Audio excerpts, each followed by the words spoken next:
Video में unit 2 के बारे में स्टार्ट किया जाएगा। यूनिट 2 आपका अलजेब्रिक स्ट्रक्चर पे बेस्ड ऑन है और ये इम्पॉर्टेंट बहुत है।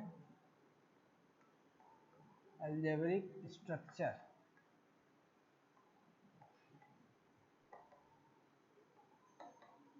और इस अलजेब्रिक स्ट्रक्चर के अंदर हमें जो टॉपिक्स पढ़ने हैं वो पहला पढ़ना है ग्रुप थ्योरी। तो फर्स्ट टॉपिक जो इसके अंदर हमें पढ़ना है वो ग्रुप थ्योरी पढ़ना है। लेकिन सबसे पहले अलजेब्रिक स्ट्रक्चर के बारे में आप जान लीजिए। अलजेब्रिक स्ट्रक्चर बेसिकली सेट, एक आप सेट ले लेंगे और उसके साथ में वन ऑपरेटर और मोर देन वन ऑपरेटर। आप अगर एक साथ दोनों को रख देते, set along with one operator और more than one operator known as algebraic structure. जैसे यहाँ पे मैंने लिखा है यस प्लस डॉट और स्मॉल ओ, तो ये तीनों ऑपरेटर हैं। तो ये अलजेब्रिक स्ट्रक्चर क्या है, इसमें तीन ऑपरेटर है और एक सेट है। अगर आप इसको हटा दें तो this is also an algebraic structure along with to operator. अगर इसको हटा दें तो ये भी अलजेब्रिक स्ट्रक्चर है विथ वन ऑपरेटर। तो इस तरीके से आपके सेट और एक या एक से अधिक ऑपरेटर के कॉम्बिनेशन को हम लोग अलजेब्रिक स्ट्रक्चर बोलते हैं। तो set combined with one operator or more than one operator is known as algebraic structure। तो उसी अलजेब्रिक स्ट्रक्चर में एक ग्रुप होता है जो कि बाइनरी ऑपरेशन पे बेस्ड ऑन होता है। यहाँ पे सिंगल ऑपरेटर हम लोग लेते हैं। तो ग्रुप थियरी बेसिकली ये मॉडर्न अलजेब्रा का एक पार्ट है जो कि बहुत ही इम्पोर्टेंट पार्ट है, मॉडर्न अलजेब्रा से लिया गया है। तो this is one of the important topic of modern algebra और इसका इम्पोर्टेंस बहुत ज़्यादा है क्योंकि इसका यूज़ हम लोग बहुत सारी जगहों पे करते हैं। जैसे साइंटिफिक स्टडीज़ में, जैसे क्रिस्टल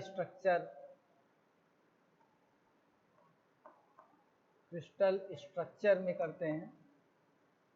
फिर जीन्स, ह्यूमन जीन्स एनालिसिस या किसी का भी जीन्स हो, ह्यूमन जीन्स एनालिसिस इसमें भी करते हैं।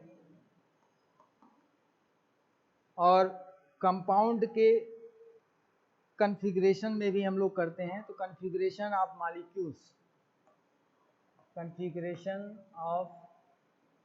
मॉलिक्यूल्स, तो ये सब एरिया है जहाँ पे ग्रुप थियरी का यूज होता है। तो ग्रुप थियरी मॉडर्न अलजेब्रा का ही एक पार्ट है, मतलब मॉडर्न अलजेब्रा से रिलेटेड एक टॉपिक है।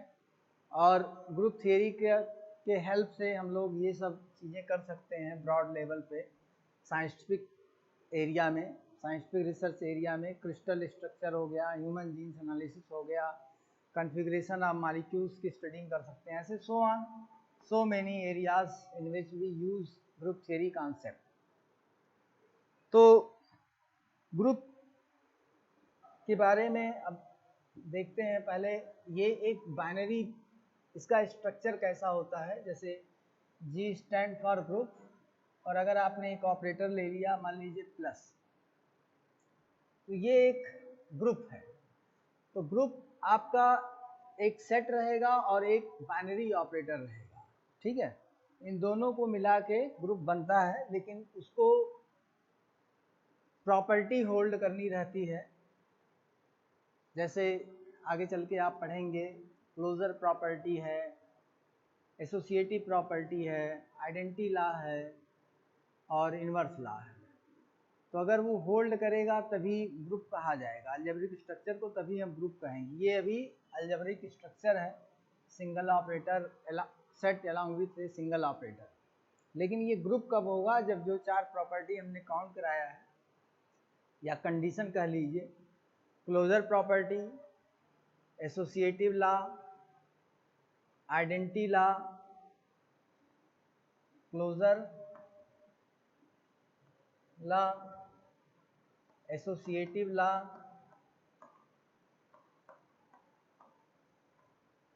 Identity law, inverse law, in 4 law को अगर होल्ड करेगा तो ये अलजेब्रिक स्ट्रक्चर आपका ग्रुप कहा जाएगा। ये सब चीज़ें हम आगे चल के पढ़ेंगे। और इसी में अगर एक और ऐड कर दिया जाए कम्यूटेटिव लॉ, तो यही ग्रुप हमारा अबेलियन ग्रुप हो जाएगा, मतलब 4 ये और 1 ये, तब अबेलियन ग्रुप हो जाएगा। ये सब चीज़ें अभी आगे चल के हम लोग पढ़ेंगे, लेकिन फर्स्ट ऑफ ऑल हम लोग बाइनरी ऑपरेशन के बारे में पढ़ेंगे, जो कि ज़रूरी है। बार बार बाइनरी ऑपरेशन इसमें नाम लिया जाएगा। तो बाइनरी ऑपरेशन लेने का नाम का मतलब हो जाएगा ऑटोमेटिकली क्लोजर लॉ होल्ड करता है। अगर कोई भी सेट किसी भी ऑपरेटर पे क्लोजर लॉ होल्ड करता है तो उस ऑपरेटर के रिगार्डिंग ऑपरेशन जो है वो बाइनरी ऑपरेशन होता है। लेकिन आप कैसे लिखते हैं उसको, बाइनरी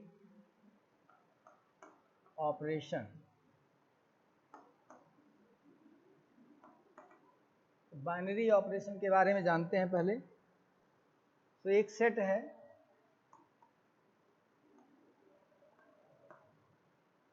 एंड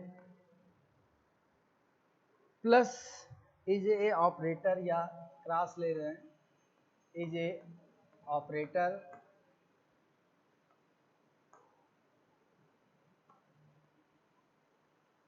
और जी क्रॉस जी के बारे में आप लोग जानते ही हैं कि जी क्रॉस जी एक तरीके से कार्टेशियन प्रोडक्ट हो रहा है दो सेट का, जो कि पहले भी डिफिनीशन आप पढ़ चुके हैं, A B such that A belongs to G and B belongs to also G. तो ये आपका कार्टेशियन प्रोडक्ट किया गया है। लेकिन असली कंडीशन अब है बाइनरी ऑपरेशन के लिए कि अगर if F such that G cross G maps to G, मतलब जो रिजल्ट आए वो उसी जी से ही हो, जी के अंदर का ही रिजल्ट आए। तो यहाँ पे ये कार्टेशियन प्रोडक्ट जैसा दिख रहा है, लेकिन ये सॉल्व करने के बाद कुछ रिजल्ट मिलेगा आपको।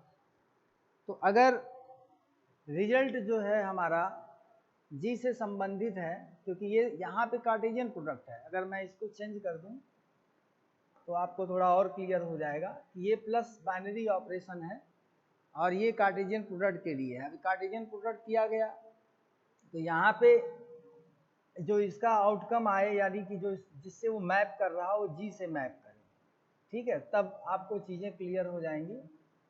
और उसमें तब हम इस फंक्शन को या इस मैपिंग को then F is set to B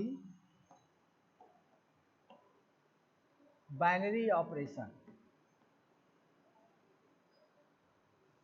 तो बाइनरी ऑपरेशन हमारा जो होता है, वो बाइनरी ऑपरेशन का मतलब ही बेसिकली यही है कि क्लोजर लॉ होल्ड करे, क्लोजर लॉ। तो इसमें रिजल्ट आपका इसी सेट से आना चाहिए। जैसे आपने एक सेट लिया और जी का मतलब n ले लिया, नेचुरल नंबर का सेट, और जी क्रॉस जी करेंगे तो ये एक तरीके से n क्रॉस n बनेगा, और यानी natural number into natural number के पेयर्स बनेंगे।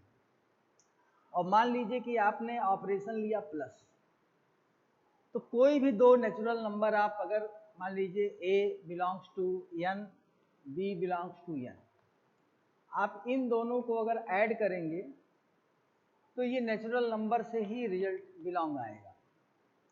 क्योंकि कोई भी दो नेचुरल नंबर ऐड करेंगे तो एक अनदर नेचुरल नंबर ही मिलेगा, उसी सेट से बिलोंग आएगा। मल्टीप्लाई करिए तब भी वही बात होगी। लेकिन यहाँ पे एक चीज ध्यान देने वाली बात है कि अगर आप ऑपरेटर देख रहे हैं तो सबसे महत्वपूर्ण चीज बताने जा रहा हूं कि ऑपरेटर के शकल पे नहीं जाना है।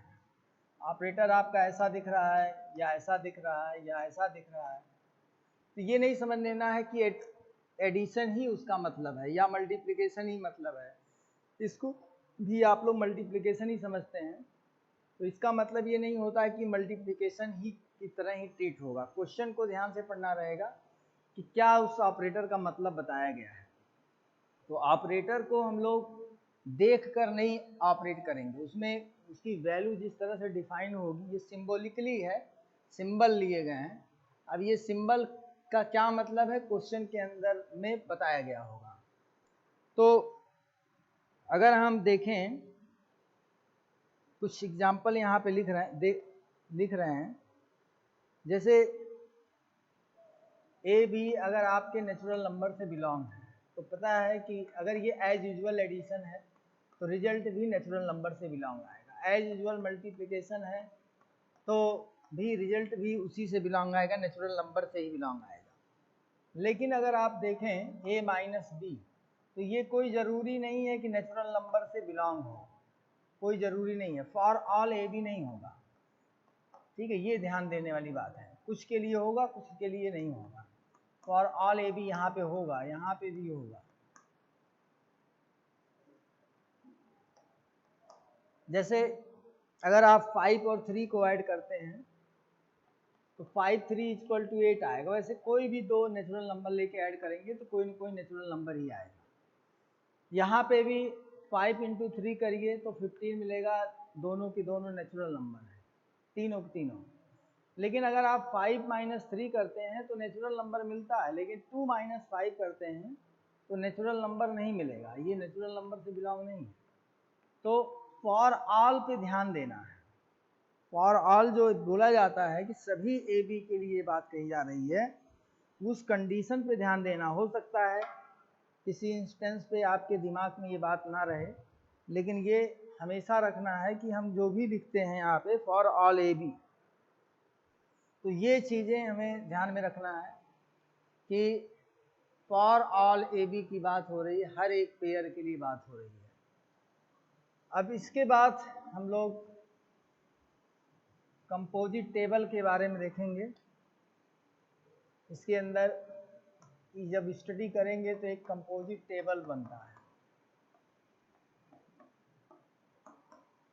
तो कंपोजिट टेबल नाम इस नाते रखा गया है कि बाइनरी ऑपरेशन को हम लोग कंपोजिशन भी कहते हैं। ये जो बाइनरी ऑपरेशन है, binary operation sometimes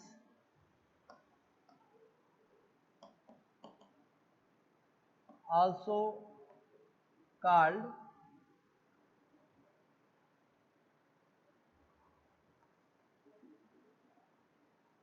binary operation,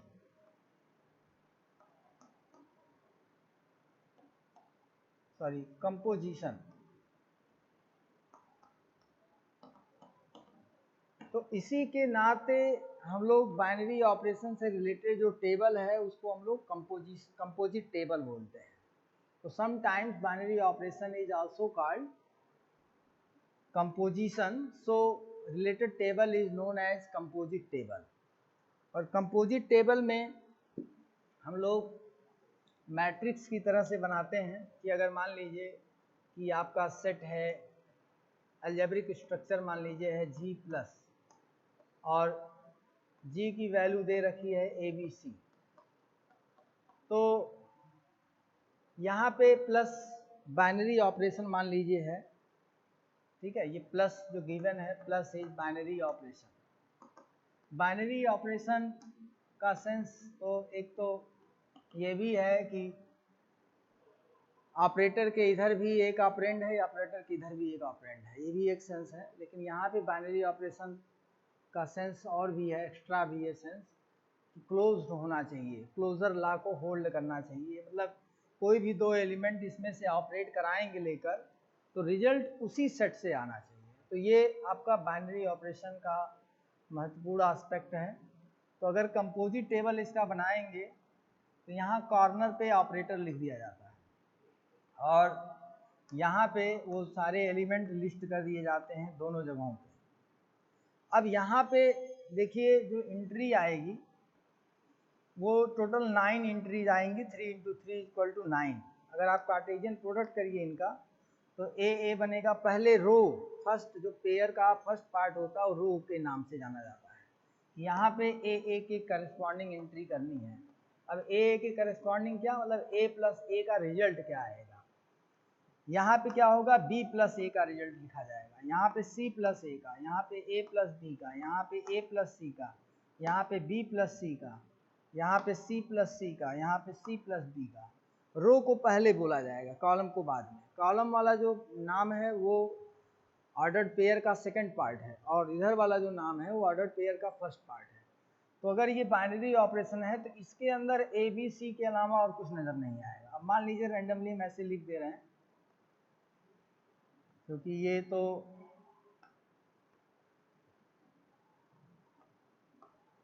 randomly ऐसे हमने लिख दिया, लेकिन इसके अंदर मेन जो महत्वपूर्ण चीज़ है वो आप देख रहे हैं कि कोई भी एंट्री ए बी सी के अलावा नहीं है। इसी नाते ये बाइनरी ऑपरेशन भी है और ये क्लोजर लॉ को होल्ड कर रहा है।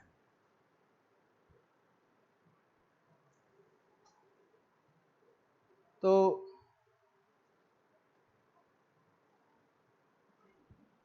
आप लोगों ने अभी इतना चीज़ देखा, एक तो बाइनरी ऑपरेशन,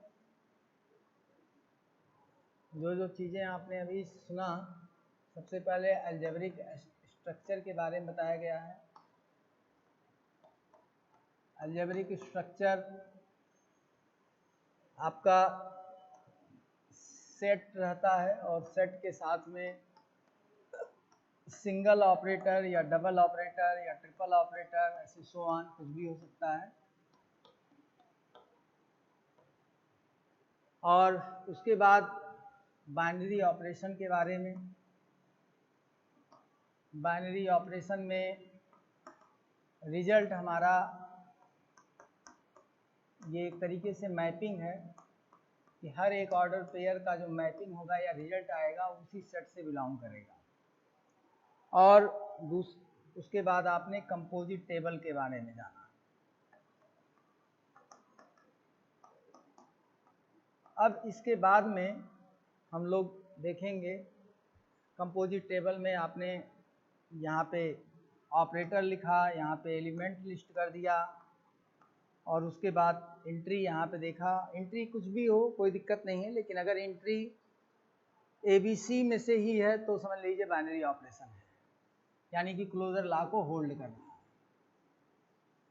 लेकिन इसके बाद जो लॉ ऑफ बाइनरी ऑपरेशन है,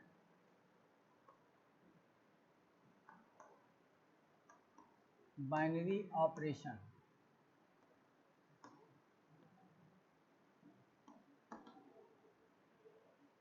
उसमें सबसे पहला जो लॉ है वो एसोसिएटिव लॉ है। तो एसोसिएटिव लॉ में अगर मान लीजिए कि हमने जो स्ट्रक्चर लिया है अलजेब्रिक स्ट्रक्चर, वो सभी के लिए मैं जी एस्ट्रिक ले रहा हूँ। ये अलजेब्रिक स्ट्रक्चर है, मतलब सेट जी है और एस्ट्रिक ऑपरेटर है। तो एसोसिएटिव लॉ के लिए क्या होगा कि A asterisk B asterisk C is equal to A asterisk B asterisk C for all A comma B comma C belongs to G. मतलब कोई भी आप ट्रिपल 3 का कॉम्बिनेशन बनाएंगे तो उसके लिए ये लॉ होल्ड होना चाहिए। ये सभी ABC के लिए है, तभी कहा जाएगा कि ये binary operation is holding associative law on this operation. Next है आपका कम्यूटेटिव लॉ। कम्यूटेटिव लॉ में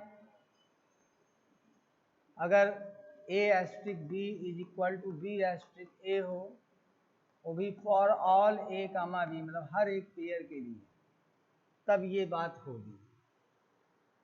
नेक्स्ट जो है आइडेंटिटी लॉ है।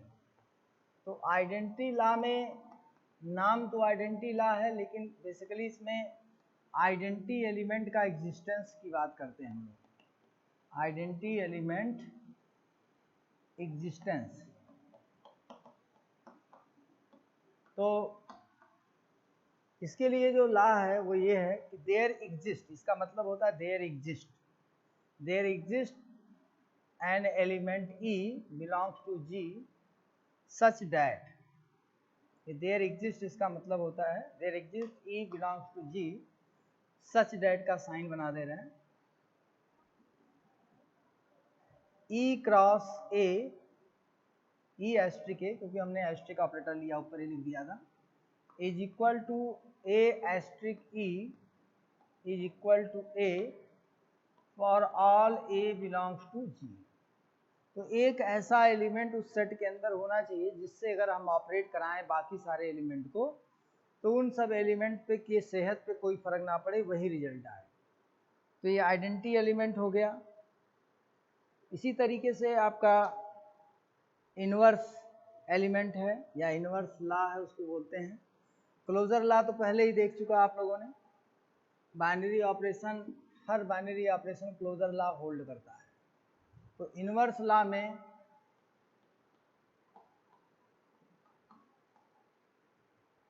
अगर बाइनरी ऑपरेशन कह दिया गया तो इनवर्स लॉ क्लोजर लॉ को बताने की जरूरत नहीं पड़ती है, लेकिन क्लोजर लॉ का मतलब पता होना चाहिए कि कोई भी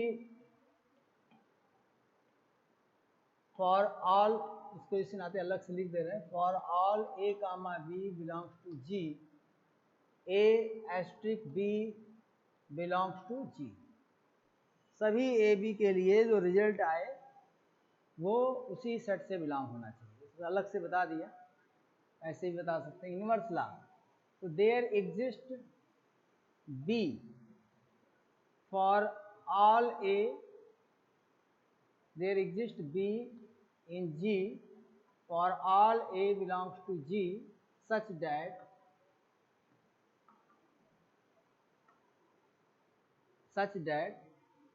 A asterisk B is equal to या B asterisk A is equal to E। तो ये A B is inverse element of B and B is A is inverse element of A। तो ये चीज जो है, एक B का इनवर्स है, B A का इनवर्स है, और यहाँ पे इनवर्स एलिमेंट हर एक एलिमेंट का अलग अलग होता है। हर एक एलिमेंट के लिए एक इनवर्स एलिमेंट होगा, लेकिन इस शर्त को फॉलो करना चाहिए कि अगर मान लीजिए कि इस A का B इनवर्स है, तो A को B के साथ ऑपरेट कराएंगे तो E आना चाहिए, आइडेंटिटी एलिमेंट जो यहाँ पे था। B को A के साथ कराएंगे तो आइडेंटिटी एलिमेंट आना चाहिए। अब ये इनवर्स एलिमेंट के साथ एक कहानी है, वो भी हम बता दे रहे हैं कि ऑपरेटर पे डिपेंड करता है कि इनवर्स एलिमेंट किसी का क्या होगा, और आइडेंटिटी एलिमेंट में भी वही बातें हैं। तो उस चीज़ को हम डिस्कस कर दे रहे हैं यहाँ पे, क्योंकि वो इम्पोर्टेंट है। इन दोनों में कुछ चीज़ें हैं जो अलग से जानना ज़रूरी है,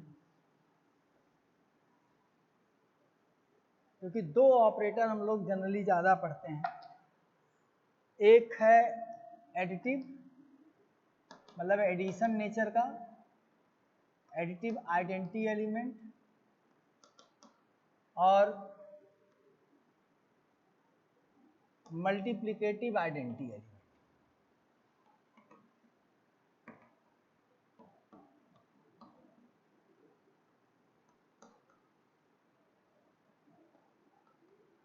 ये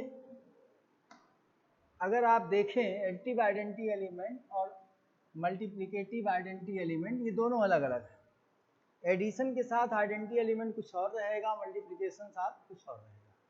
अब जैसे यूजुअल मैथमेटिक्स समझने के लिए, यूजुअल मैथ्स में अगर आप देखें तो 0 है एडिटिव आइडेंटिटी एलिमेंट, क्योंकि किसी भी इंटीजर में आप जोड़ें तो वो वही आएगा।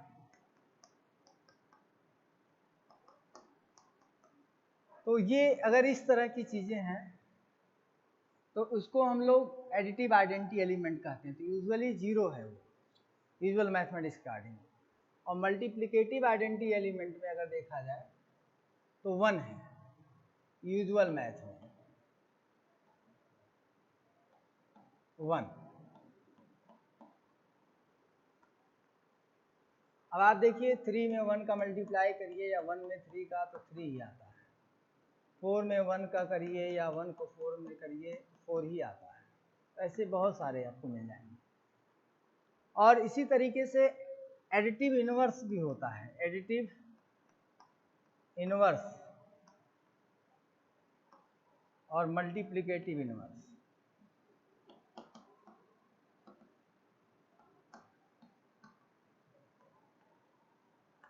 अब आप देखिए इन दोनों चीज़ों में एलिमेंट बढ़ा दे रहे हैं।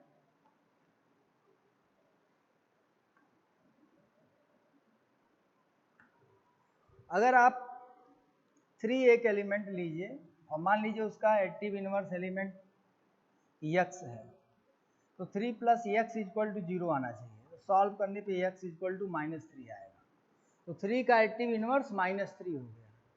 ऐसे ही 3 अगर y है तो मल्टीप्लिकेटिव इनवर्स तो 1 आना चाहिए, क्योंकि 1 आइडेंटिटी एलिमेंट है मल्टीप्लिकेटिव, तो y = 1/3 आ जाएगा।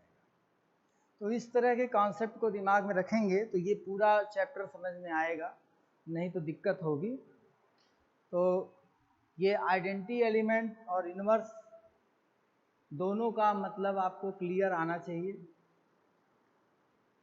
अगर ये दिमाग में रहेगा तो ये चैप्टर थ्रू आउट समझने में दिक्कत नहीं होगी, क्योंकि ऑपरेटर का अगर नेचर बदलता है तो आइडेंटिटी एलिमेंट या उस पर्टिकुलर एलिमेंट का इनवर्स एलिमेंट वो बदलेगा। तो इन सब चीज़ों को ध्यान रखना है। नेक्स्ट वीडियो में बताएंगे।